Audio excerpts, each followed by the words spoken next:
Hi guys, Asmo here, and in today's video I'm going to talk to you about how to actually make a lot of currency in PoE. If you're waiting for me to give you the next flavor of the week, 6 divines per hour strategy, then you probably won't like this video, but paradoxically you're probably someone who needs to watch it the most. So this is gonna be some hard truth to hear and hard pills to swallow for some people, but based on the things I've observed from people who talk to me, from watching other players, from people sharing their experiences with the game, this part of making currency is actually very misunderstood by most who struggle to make a lot of it.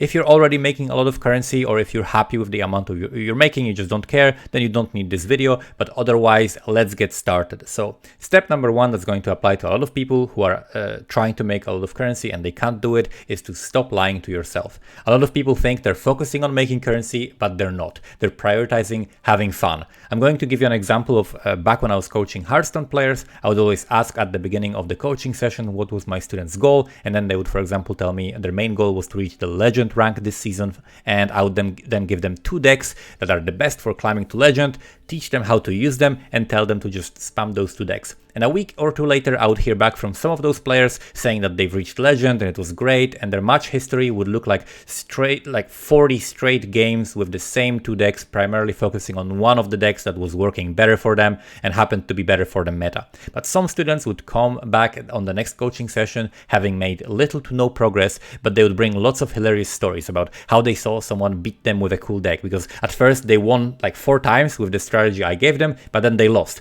So then they picked up whatever deck was playing the guy that beat them and played that, and then they had a crazy game, and then they came up with a new idea, and then they tried that, and their match history would be full of random wins and losses with a ton of different decks. They were not trying to improve, but they didn't even realize it. They thought they were just trying to climb, but they were not. They were prioritizing having fun at every step instead of prioritizing getting better at the game. And maybe you're doing that too. There's nothing wrong with that, but just understand that if you don't actually try to accomplish a certain goal, you won't magically arrive at it without any effort or sacrifices.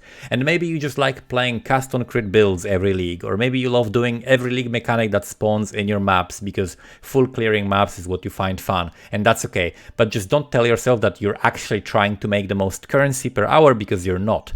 So many times people will come for advice about how to make the most currency, hear what it is, and then they go, oh, but I don't find that fun.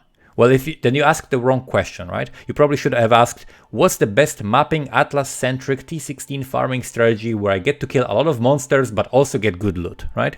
So let's talk about that now. The mapping currency farming strategies. The first thing you need to know is that whatever number you're gonna see in the thumbnail, title, or even a spreadsheet from a YouTube video, Reddit post, or a guide, you're not gonna make that much currency, and you should probably completely ignore that number. I've seen people who claim their strategy makes 9 divines per hour, but at week 3 of the league, they have like 40 divines worth of gear.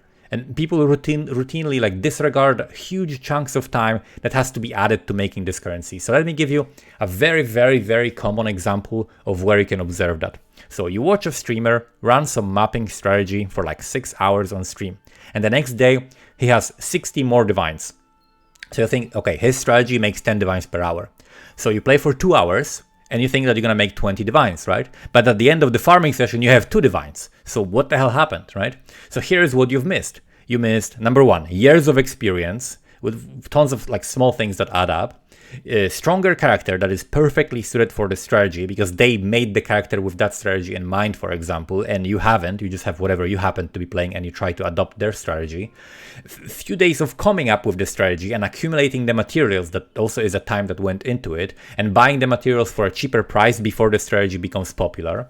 And then also before the stream for an hour or 2 or however long it takes them, buying materials, rolling maps, buying sextants, checking prices to see how to get everything the cheapest before the stream, and so on.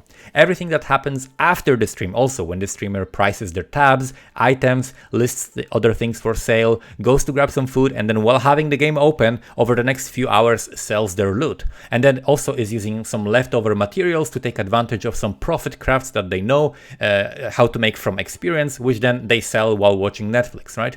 So this is why you should stop obsessing over the divine per hour estimations and treating them like they're actually going to make currency for for you. Some of the people will literally like go from content creator to content creator, obsessively asking everyone how much currency per hour are they making, instead of actually playing the game and making the currency, right? So if you actually stop obsessing over that, you're gonna make more currency. It's like that bell curve meme where the biggest noobs and the richest players don't really know how much currency they're making per hour, and everyone in the middle is obsessed with it.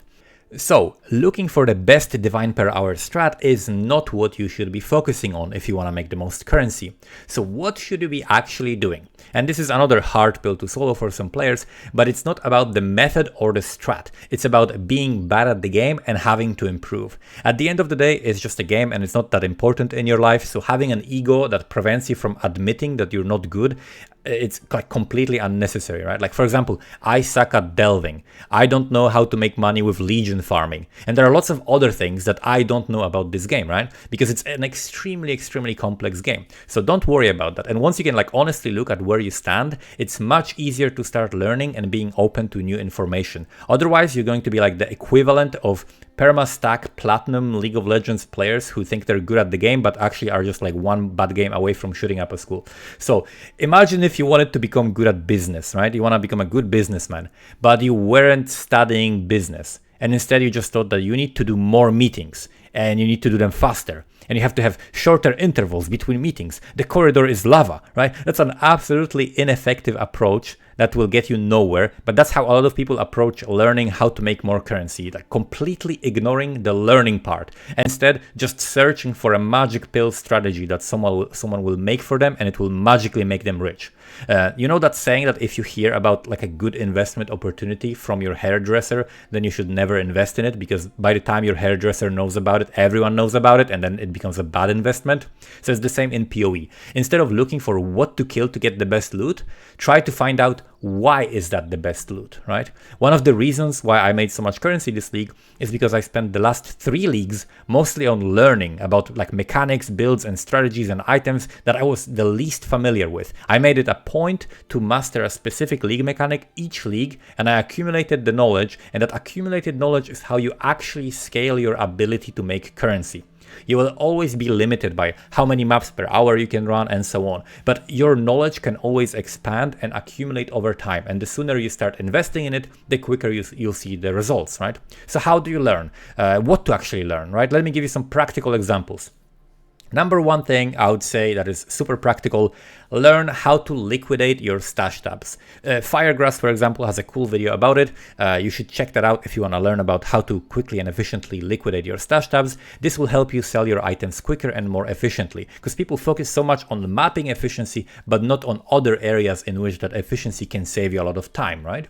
Second one, I would say, learn to craft. Crafting doesn't have to be your main activity, but learning how to craft will bring you a lot of easy and quick currency over time, because you'll be able to efficiently utilize the things that you find. Instead of selling them for minuscule amounts of currency, you can turn them into items that cost 50C to a divine, and it costs very little time to do once you know how to do it. So learn how to crafting with looking, for example, at the items that you're using yourself, right? Whenever you need an upgrade, whether it's boots, a jewel, a flask, an enchanted item, or anything else, try to find out how you can make that item yourself. And sometimes you'll find out that it's actually not worth making yourself, and sometimes it is, but you'll never know if you won't look and try to learn. So use resources like PoE Wiki, PoEDB, Craft of Exile, and if that fails, then you can always ask a more experienced player.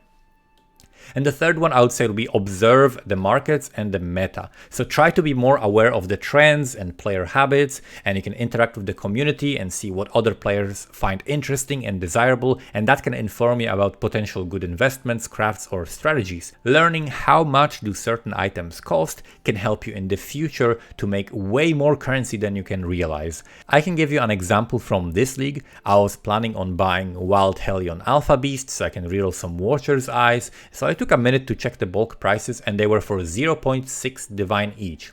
And as I was playing that day, I periodically took a quick look at the current offers, and I took like 10 to 15 seconds to just to quickly scan through them a few times, and eventually someone listed a lot of them for 0.5 divine each. So that's only a 0.1 divine difference, right? It's not much, doesn't seem like a big deal, but because of the knowledge I had of the market, because I was observing it, I knew that this is a great opportunity, so I bought all 60 of them, right? So 60 times 0.1 divine, that difference is 6 divines. So I've made 6 divines, actually only spending 5 minutes of real time. I spent 5 minutes of time, I learned something, and I made 6 divines, right? There's nothing like, there's no like mapping strategy that can match that, right? That's what you can get from knowing current prices, but you can also apply this to historical prices. So for example, my next build uses Fatal, Flourish, Forbidden Jewels. I know that these are very rare, and once someone makes a video about a build that utilizes them, they jump up in price to like 50 divines each. So I saw the blue one for like 2.4 divines, and I immediately bought it based on my knowledge of the historical price, and then the red one was for like 21 divines. So I decided to wait a bit and observe that market. I noticed that there were more and more of them being listed, and since there was not much demand, the price had to go down in order for those people to sell them. And eventually it went down to like 15 divines at a certain time of day. And at that point I was often checking the price, and I decided to wait and see if it goes up or down. So there were about like 20 jewels for sale, and I noticed that they were quickly disappearing. So there were fewer and fewer and fewer of them, and eventually when there were only 2 of the cheap ones left, then I bought it. So I spent like 15 divines, and a couple hours later they were back to 20 plus divines. So I was able to deduce the future price trend based on the supply availability, and it took me like 20 minutes of my time in total, but I saved 5 divines. Again, that would be like 15 divines per hour, right? But I learned a super valuable lesson about the PoE economy, and in future that will probably make me even more currency. So accumulating knowledge about the game, and the right knowledge, is by far the best currency making strategy that I've ever seen. How much currency per hour is the flavor of the weak strat claiming is not real knowledge, but people pursue that over the things that are way more useful in terms of making currency. So hopefully this video has been helpful and will help you figure out how you can actually maximize making currency if you care about that, and it should give you a much better and more effective path toward it. But as always, remember that it's just a game, and ultimately we're just playing it to have fun the way we want to play it, and the aim of this video is just to help those who wish to actually learn how to make a lot of currency. So thank you so much for watching, and see you next time.